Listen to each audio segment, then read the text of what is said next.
Hello and welcome. This is a podcast explaining Ukraine by UkraineWorld.org, a website in English about Ukraine. In this episode, we are asking whether Russian actions in Ukraine can be qualified as genocide. Our guest is Christopher Atwood, a researcher at the Harriman Institute of Columbia University, a contributor and advisor on a recent report on Russia's breaches of the Genocide Convention in Ukraine, recently published by the New Lines Institute for Strategy and Policy and Raoul Wallenberg Centre for Human Rights. My name is Volodymyr Yermolenko. I am a Ukrainian philosopher and chief editor of UkraineWorld.org. Ukraine World is brought to you by Internews Ukraine. Before we start, let me remind you that you can support us on Patreon, patreon.com/UkraineWorld. We're using a big part of your donations to help Ukrainian resistance and people affected by this war. patreon.com/UkraineWorld. Christopher, hello. Thanks so much for joining this podcast. Thank you for having me. So you are one of the contributor and advisors to a report which is called An Independent Legal Analysis of the Russian Federation's Breaches of the Genocide Convention in Ukraine and the Duty to Prevent. This report has been prepared in May 2022 by New Lines Institute for Strategy and Policy and Raoul Wallenberg Centre for Human Rights. In the description, to our listeners, I'm saying that in the description you will find the link to this report. But with Christopher, we decided to talk a little bit what this report is about and why it is important. So, why do you think it's important right now to talk about the issues that you are discussing in this report?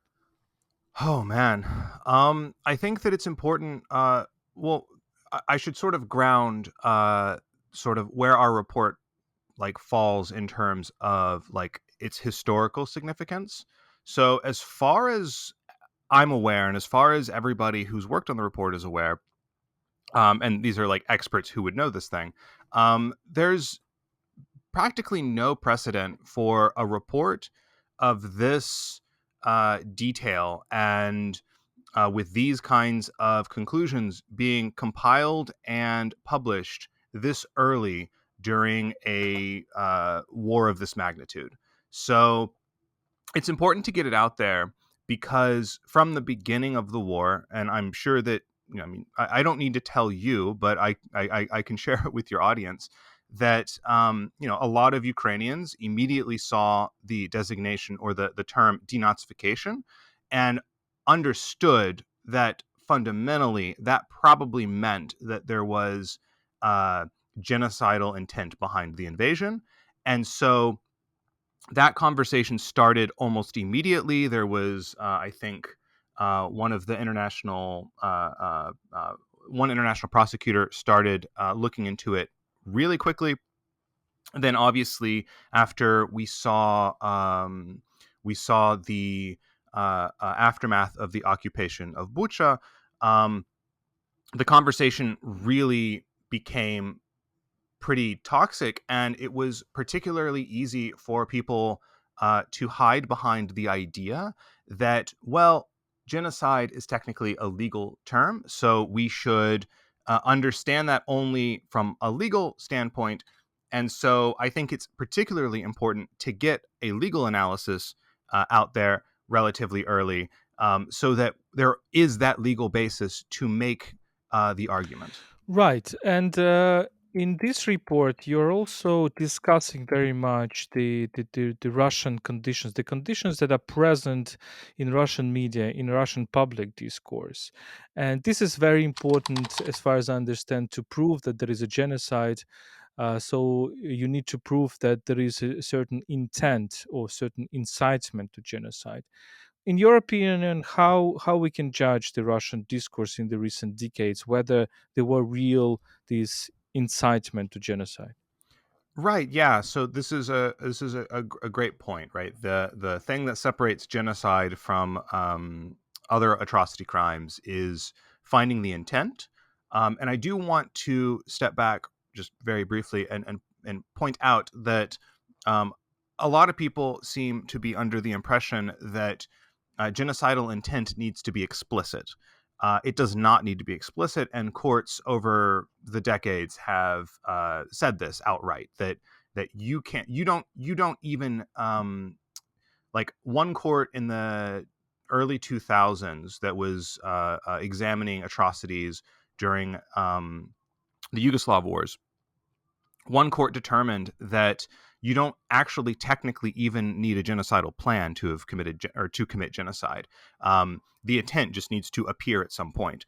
And so, yeah, like what you end up seeing in this Russian rhetoric is this almost absurd tension where, on one hand, you have the Russian media saying constantly and over that Ukraine does not exist. It's a fictitious historical construct that was created in the early 1900s, that it was a mistake by the Soviet Union. I think Putin, in his essay, says that his essay on the historical unity of Russians and Ukrainians, in that essay, he says something along the lines of Ukraine was invented by the Bolsheviks. So you have this narrative, which already starts to lay the groundwork to genocidal intent. And then you have a second narrative that emerges that basically says any Ukrainian who buys into this, in their view, like what they call a false narrative of the existence of Ukrainians, that any Ukrainian who views themselves as a distinct Ukrainian, then necessarily they must be a Nazi, they must be far right, and as a practice, right, denazification means liquidating Nazis. So as a practice, they need to be removed from Ukrainian society. And so that's where you sort of start to see the genocidal intent. And when you start seeing how that lines up with what victims of atrocities in Ukraine right now are reporting, when you see what intercepted phone calls between Russian soldiers and their families, when you see those transcripts, it starts to become pretty clear that these media narratives are influencing how these soldiers are behaving.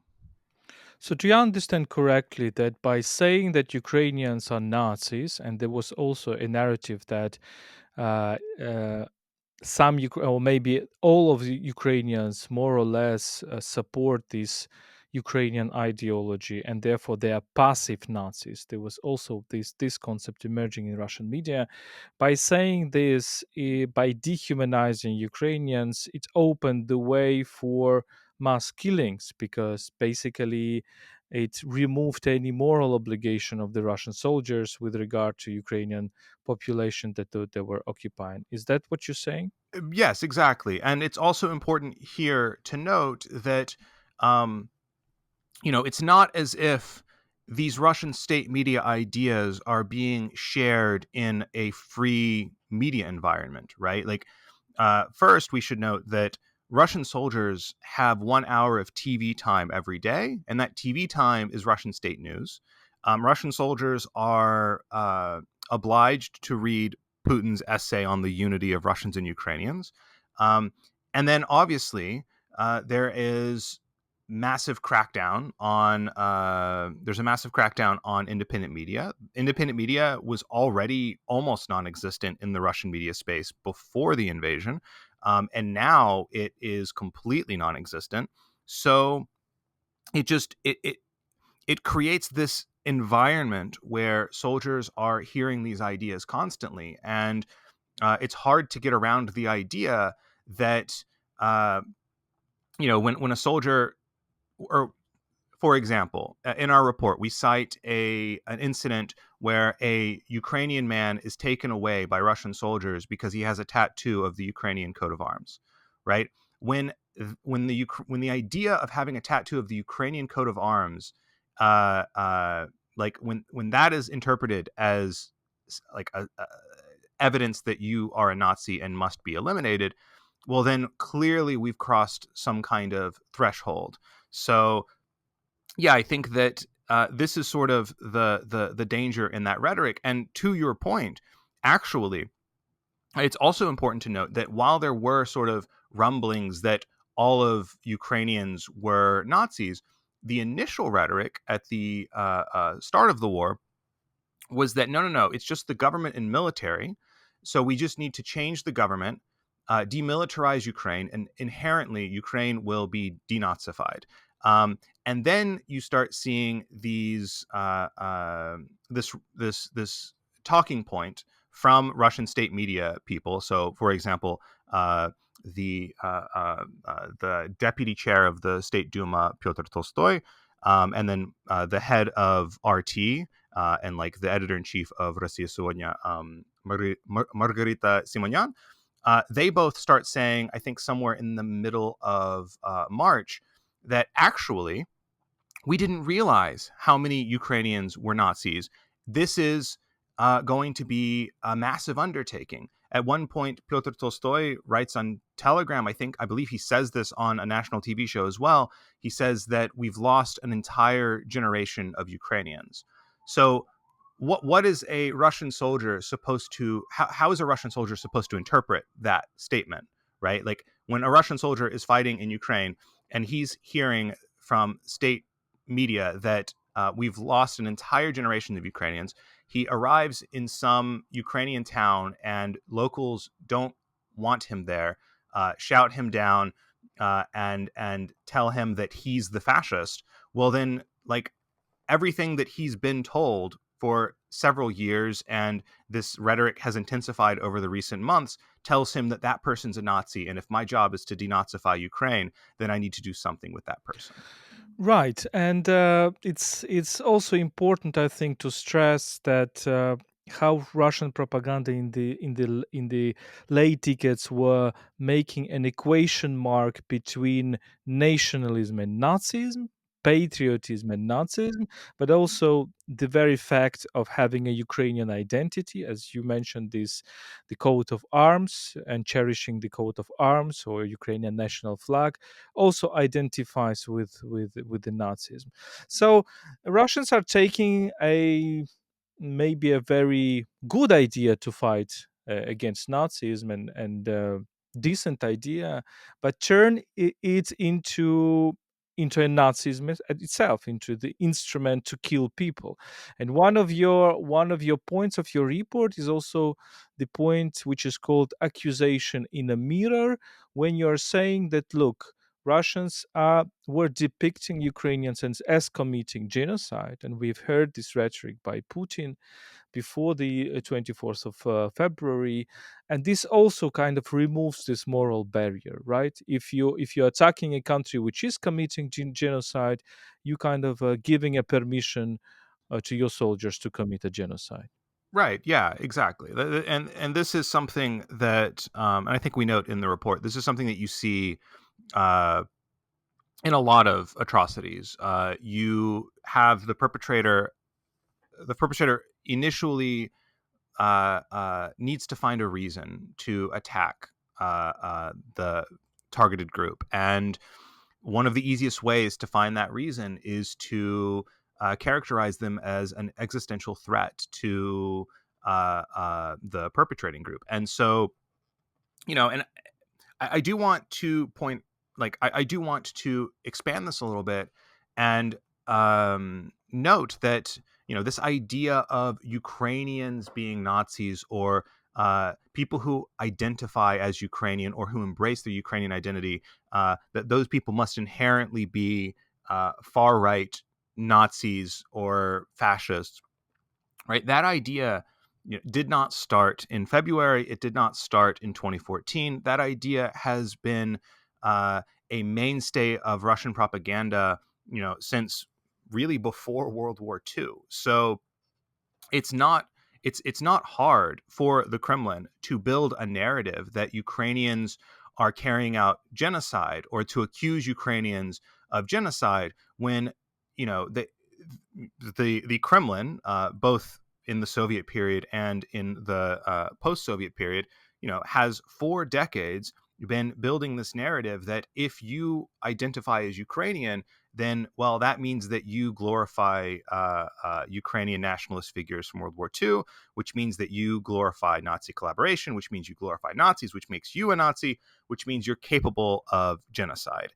And it's just, yeah, it it all ties together, and it's all a, it's a historical project ultimately, right? Like I was listening to an episode of yours from of this podcast from a couple of weeks ago, where you had talked about Russian imperialism, right? And this, it kind of goes back to that idea that without the Ukrainian nation as part of a larger Russian nation, well, then you have a huge hole in your Russian national myth, and you need to fill it with something. And it's easier just to reject the concept of Ukrainians, and to find different ways to just assure Russians that no, the Ukrainians who think they're Ukrainians, there's just something wrong with them. They're really Russians who have just been corrupted by the West or by Western ideas, and it's just an attempt to destroy Russia.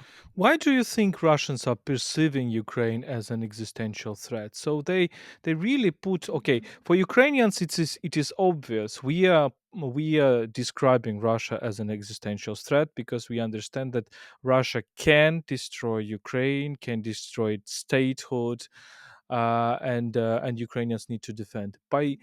But for Russians to depict Ukrainians as an existential threat, which is kind of weird because Ukraine has never developed any plans to conquer Russia, to deny Russia's existence, or whatever else. Why do you think it is so? That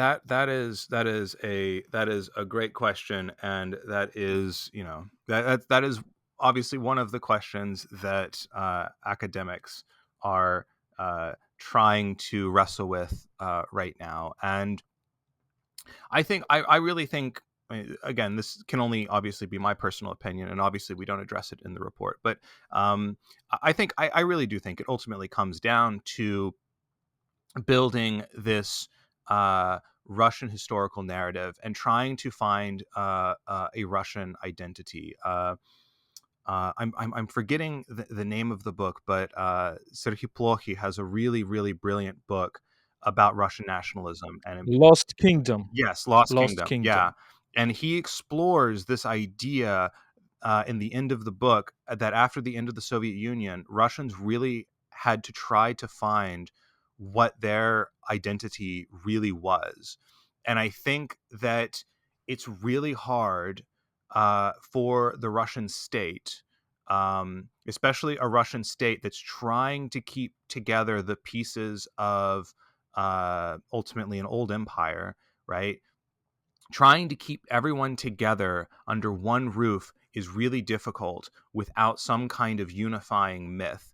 And, during my research for this report, obviously I don't put everything that I see in the report. And, there's an example where Margarita Simonyan at some point on Russian state TV starts talking about how Chechens are now part of the larger Russian nation.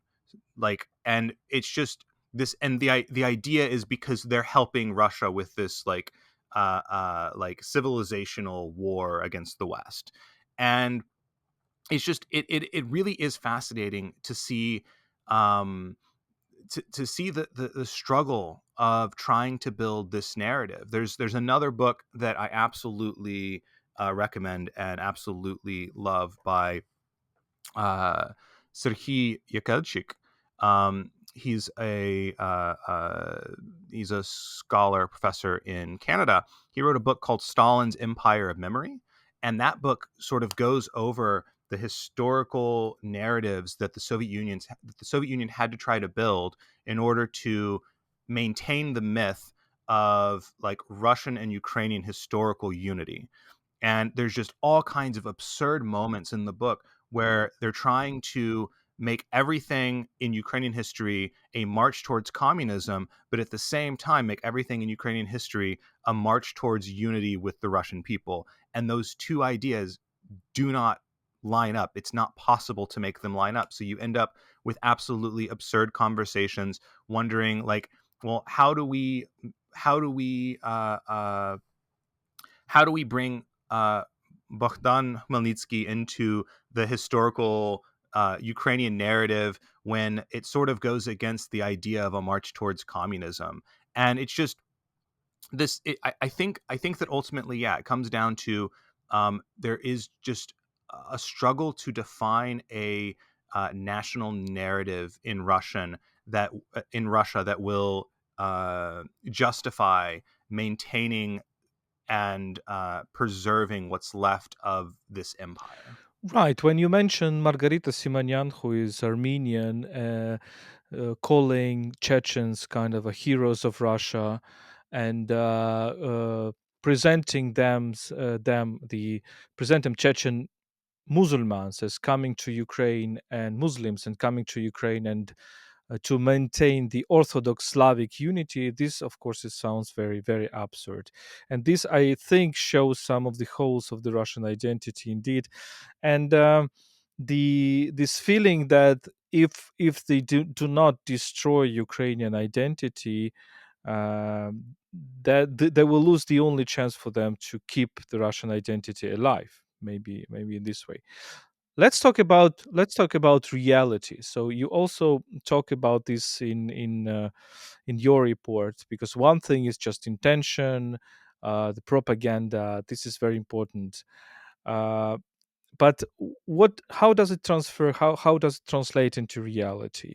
What are the actions of Russian military, Russian soldiers in Ukraine that can confirm that it is really committing a genocide and trying to destroy, in full or in part, Ukrainian nation? Right. So, yeah. So, sort of as I alluded to earlier, right? Like, you don't actually need to publish or create a formal genocidal policy or plan, but it can be inferred, and the way you can infer it is through, um, like, systemic atrocities that you see. And among those atrocities that we see in taking place in Ukraine right now are, attacking shelters, attacking evacuation routes, humanitarian corridors, indiscriminate bombardment of residential areas. You see these illegal adoptions. You see the active destruction of Ukrainian culture and identity in occupied areas, forced deportations, right? All of these things, each thing individually.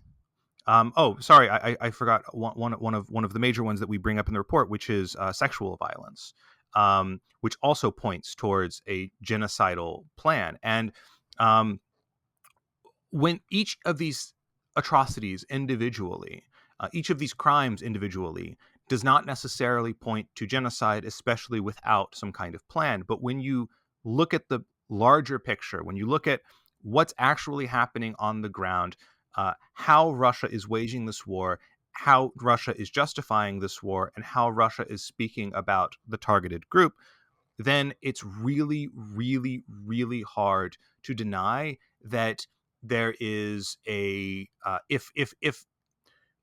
if genocide is not currently taking place as defined by the Genocide Convention, if that is the case, then it is on the precipice of taking place based on the actions and based on the words. And I do, and that is the like conclusion that the report reaches, is that there's a serious risk of genocide, and we also conclude that Russia is guilty of genocidal, or sorry, of incitement to genocide, right? And incitement to genocide by itself is not genocide, because you can attempt to get somebody to kill somebody else, but if they don't do it, well, then you're only guilty of trying to incite them.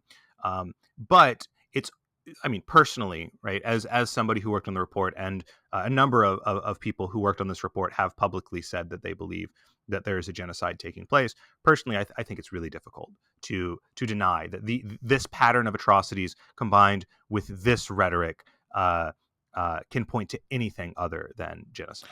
When I travel across the Ukrainian villages which were occupied by the Russians, when I see, for example, this pattern, one of the patterns is a smashed car, is a car smashed by the Russian tank, or when I see the patterns of civilian cars which were indiscriminately shot or shelled by the Russians, just civilian cars in which people were trying to escape.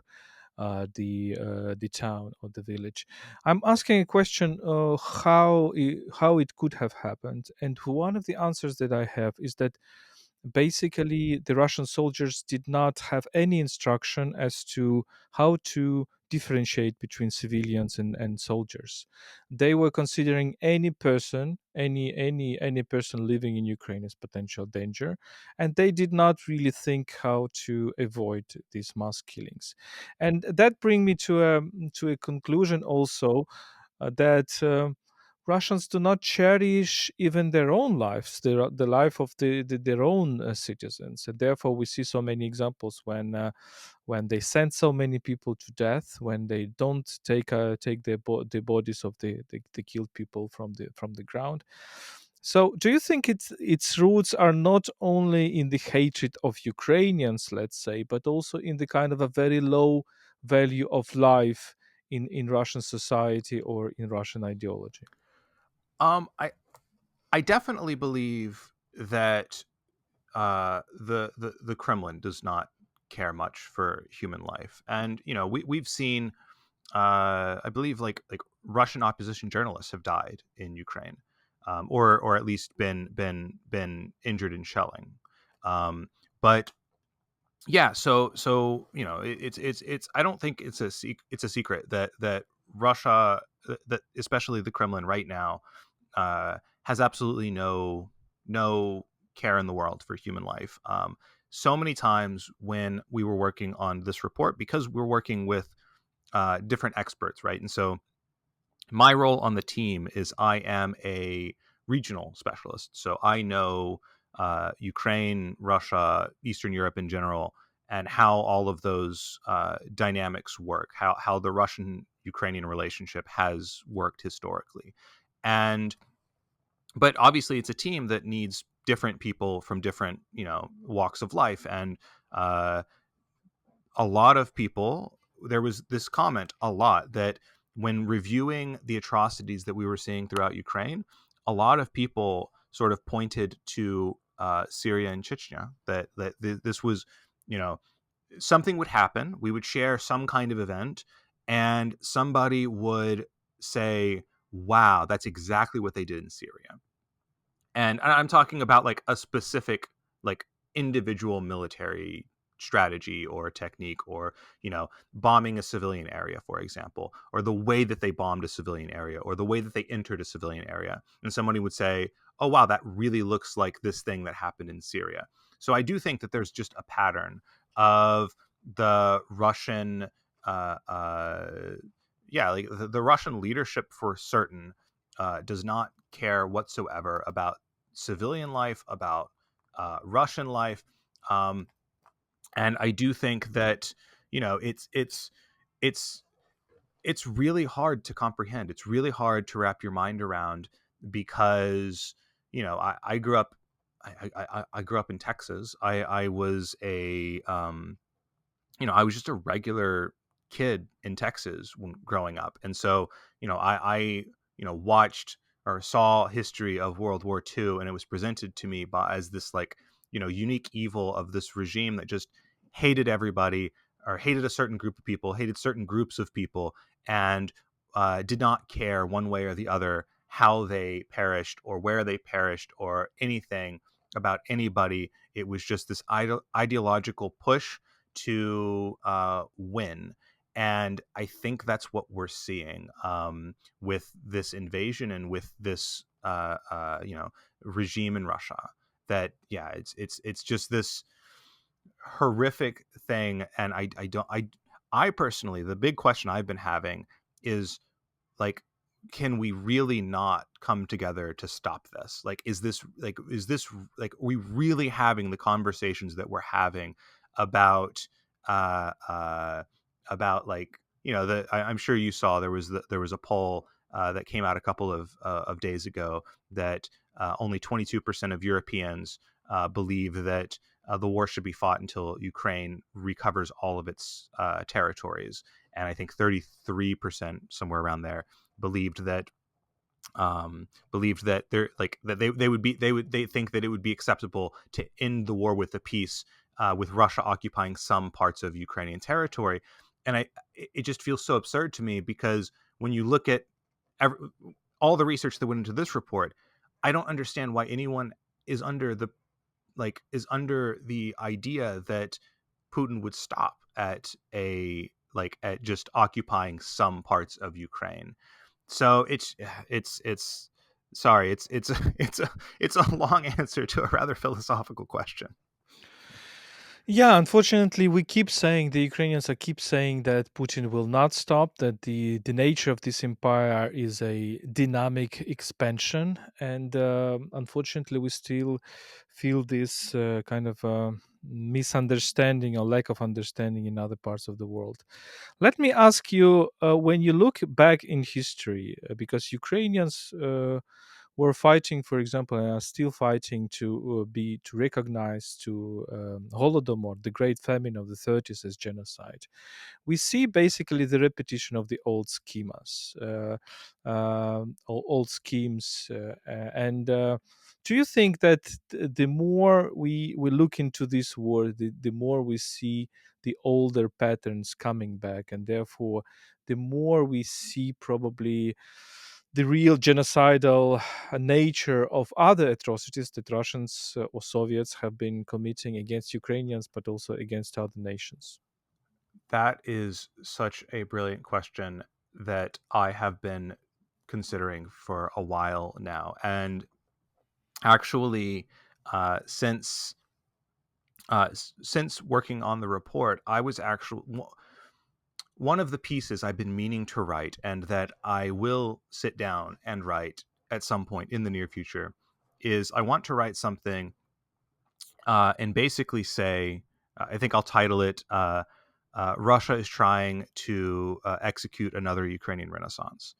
And that, of course, is a reference to the executed Renaissance of the 1920s and 30s in Ukraine, where the Soviet government, said, "Hey, we want to develop Ukrainian culture. We want to promote Ukrainian culture. We want to promote Ukraineness." And this is the policy that contemporary Russians point to when they say that the Ukrainian identity is completely fictitious and was created by the Bolsheviks. Um, and when you look at what happened there, right, uh, looking at our report, and again, I'm not a lawyer, right? My role in this was being a regional specialist, and so, but looking at the report, looking at how we termed everything, how is that not a genocide of Ukrainians in part, right? Like the whole purpose of destroying all of the intellectual figures from the 1920s and 30s was to stop this radical idea that Ukrainians were completely distinct from Russians. The Bolsheviks weren't ready to go towards Ukrainians were completely distinct from Russians. They just wanted to support the idea of Ukrainians in principle.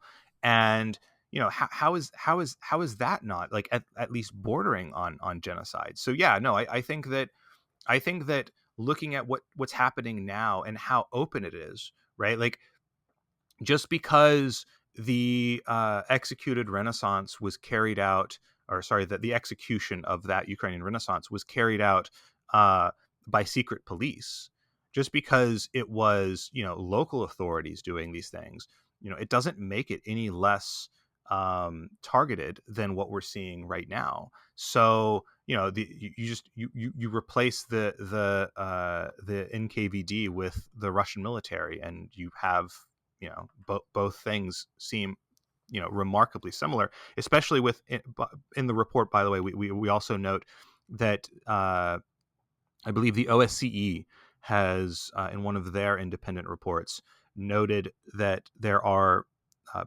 pretty wide reports of Russia targeting and punishing specific Ukrainian cultural and I guess journalistic figures in occupied areas. So yeah, it really serves to, or it should serve to, reshape Western perceptions of the Ukrainian and Russian relationship. and I hope it does, and I hope that our report helps people better understand that. And I do think that it's important to note at this moment that this report is still very young. It's only, we only published it like 3 weeks ago, so it's still being reviewed and read, and I'm having conversations with people who say that they just got it last week, or that they've heard of some influential person who just like got finished reading it and found it super impressive. So I do think that reports like this and that conversations like this can help readjust and reframe the conversation around Ukraine. Actually, going back to the episode that I listened to about Russian imperialism, I think you made a really interesting point that that it's hard to understand the history of the Russian people without the Ukrainian people, but just it's absolutely interesting to understand that statement in the context that it's actually entirely possible to understand the history of the Ukrainian people without the Russian people, and Westerners just do not understand that right now. And I hope that we will start to understand it. I think it's a brilliant idea to write an article about the new Renaissance being executed, and I want to share one episode recently in my life when we came to Kharkiv. I think it was in 2018, and we visited also these places related to executed Renaissance, like the building Slovo. And one of my friends has told me, I was really impressed that, look, this Renaissance in the 1920s was just an instrument for all these brilliant people to show up so that NKVD knew whom to kill, and that can repeat again. And this was like a black joke, but it is really repeating now, and I agree with you. I have to say, while I was doing the research for the report, um, I I read, there's a play by, I'm trying to remember the uh, I think it's Mikola Kulish wrote a play called Mina Mizailo, and that's one of the lines. Like, that's the origin of, I think that's the origin of that joke. That's one of the lines in the play. Is there's a Ukrainian called Uncle Taras, and he criticizes Soviet Ukrainization policies and says that I just found the quote, and he says their Ukrainization uh, is just a means to uncover all of us Ukrainians and then destroy us together, so that no spirit remains. I'm warning you. And then, several years later, Kulish himself is murdered by the Soviet authorities. So yeah, it's absolutely terrifying to think about it in those terms, and to understand that these narratives have persisted for a century effectively. So it's chilling to think about.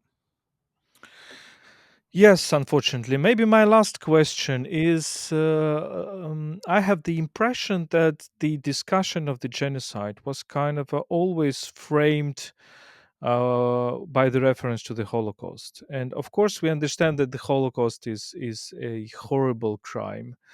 But it seems that in some point that our understanding of atrocities was framed in the way that, look, there is the crime of the crimes and nothing can be compared to it. And it's not about that we compare Holodomor with Holocaust. I don't think that this is a fruitful idea, or comparing Putinism with Nazism. I think the fruitful idea would be to say that we have a diversity of forms of evil, and if at some point, by some criteria, one evil does not compare to another evil, it doesn't make it less evil, let's say. The genocide of Russians against Ukrainians didn't mean that the Russians were going to kill all Ukrainians physically, as Nazis were trying to kill all Jews physically. But it did mean that they will kill enough number of Ukrainians, so that the very idea of Ukraine disappears. And I think this is the return. What we are witnessing right now, this is the return of this old story, and therefore one of the problems of the 20th century, in my view, is that the genocide of the Nazis was condemned and depassed, and the genocide of the Stalinism was not condemned in this way, and therefore it is now repeating. What do you think?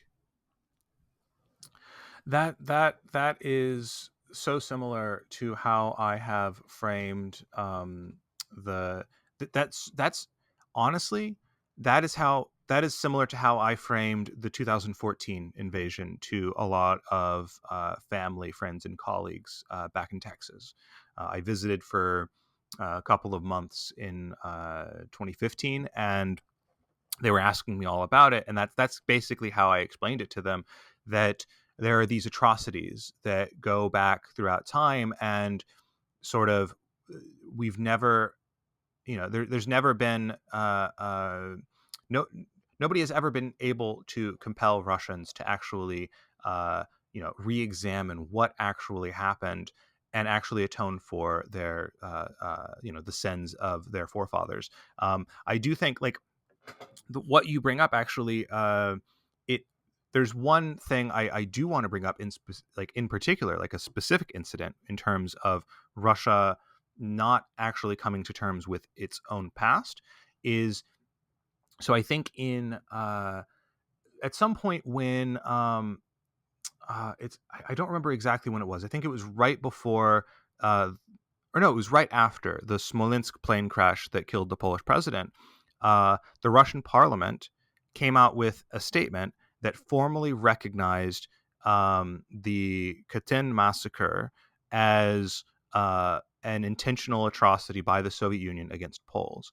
But if you look up the actual statement and you analyze it, which I did, you start to see that the statement is just an attempt to completely completely say that, well, no, actually Stalin was just bad, and actually we should all be trying to recover from his crimes against all of us. They specifically cite uh, Soviet crimes against Russian citizens.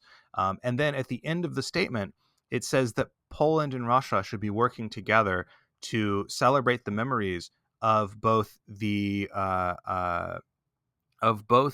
victims of the Katyn massacre and the heroes of the Red Army. Well, the heroes of the Red Army were some of the perpetrators of the Katyn massacre. So how is that an acknowledgement of what happened? So yeah, I think it really requires people to reflect on their own histories and on uh, their own problems. Right. Another big thing that is just coming to mind is there's an insistence by Russia, by the Kremlin, that Ukraine should first come to terms with every bad thing that has ever happened at the hands of a Ukrainian before they can move on with their own history. And I find that absolutely absurd because, sort of as you point to, right, like even with the Holodomor, Ukrainians have only just begun to reconcile with their own place in that genocide. It takes years to come to terms with what happened to your people, especially when it wasn't a topic people were allowed to discuss for decades after it happened. So, I think that it's just it's it really is, or it seems to me to be the case that uh, you know these atrocities happen. The perpetrators get away with those atrocities and then just bide their time until they can attempt it again. And one last point on your question is a big thing that we stress in the report is exactly what you said. genocide is an attempt to destroy a group in whole or in part. Clearly, what Russia is attempting to do in Ukraine is to destroy the Ukrainian people in part, and there's an intent there. There's a specific kind of Ukrainian they're trying to destroy. There is a kind of Ukrainian who, maybe doesn't have as intimate a relationship with their own identity or as strong feelings about their own identity. That kind of Ukrainian, the Kremlin is fine with. It's the Ukrainian the Ukrainian person who insists that their identity is unique. It doesn't matter if they're Russian speaking. It doesn't matter if they're Ukrainian speaking. It doesn't matter if they're French speaking or English speaking. If a Ukrainian believes that he or she is distinct from ethnic Russians, then they must be punished. And that is a large part of the Ukrainian people. To carry out a genocide in part, or to attempt a genocide in part, you only need to target a significant portion of the targeted group. And I think that we both know that especially after the initial wave of the invasion, that the portion of the Ukrainian people who find themselves to be completely distinct or mostly distinct from Russians is a very large part of Ukrainian society. So I shiver to think what will happen if Western countries don't really dig down and reflect on their duty to prevent the atrocities that we're seeing in Ukraine. Thank you, Christopher. Thank you for this analysis and for your words. It is important that these words are pronounced not only by Ukrainians. We had Christopher Atwood, who is one of the contributors to a very fresh report called An Independent Legal Analysis of the Russian Federation's Breaches of the Genocide Convention in Ukraine and the Duty to Prevent. This report has been prepared by the New Lines Institute for Strategy and Policy and Raoul Wallenberg Centre for Human Rights. Thank you, Christopher. Thank you for having me. It was wonderful to talk to you. This was a podcast explaining Ukraine by UkraineWorld.org. My name is Volodymyr Yermolenko. I'm a Ukrainian philosopher and journalist, chief editor at UkraineWorld.org. Let me remind you that you can support us on patreon.com/UkraineWorld. Ukraine World is brought to you by Internews Ukraine, one of the oldest and biggest Ukrainian media NGOs. Subscribe to Ukraine World on social networks, Twitter, Facebook, and YouTube. Follow our podcast on SoundCloud, Google Podcast, Apple Podcast, and YouTube. Stay with us and stand with Ukraine.